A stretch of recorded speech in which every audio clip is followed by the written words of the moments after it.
Okay guys, gawan ko ng snack ng mga bata. Ayan. Ayan, tapos lalagyan ko ng butter.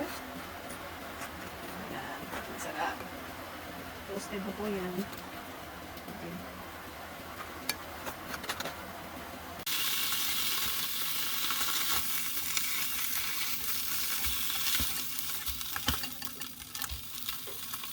Ayan. Tapos close natin. Ayan. Tapos ulit na. Okay na yan.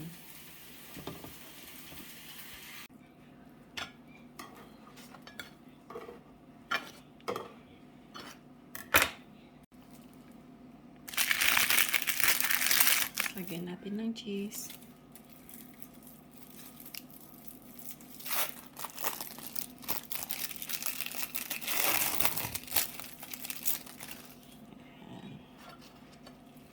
Ayan.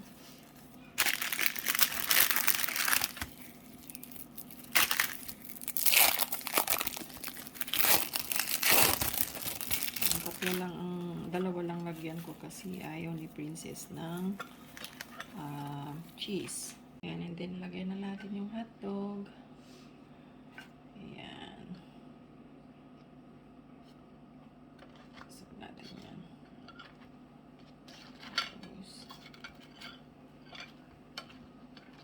ayan, nagme-melt na yung cheese.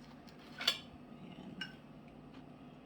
Ayan. And then next, lagyan na natin ng barbecue sauce.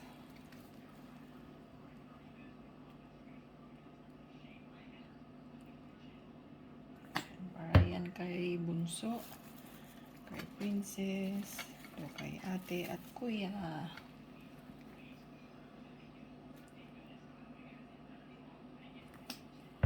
Ayan.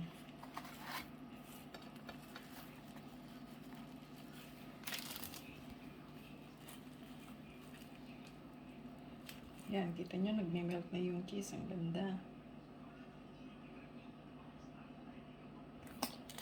Ayan. O, kita nyo. Quick and easy snack para sa mga kiddos ko. Ayan. May melt na yung cheese kay princess. Ayaw niya ng cheese. So, ayan. Ready! Ayan na. Ready na ang snacks ng mga kiddos.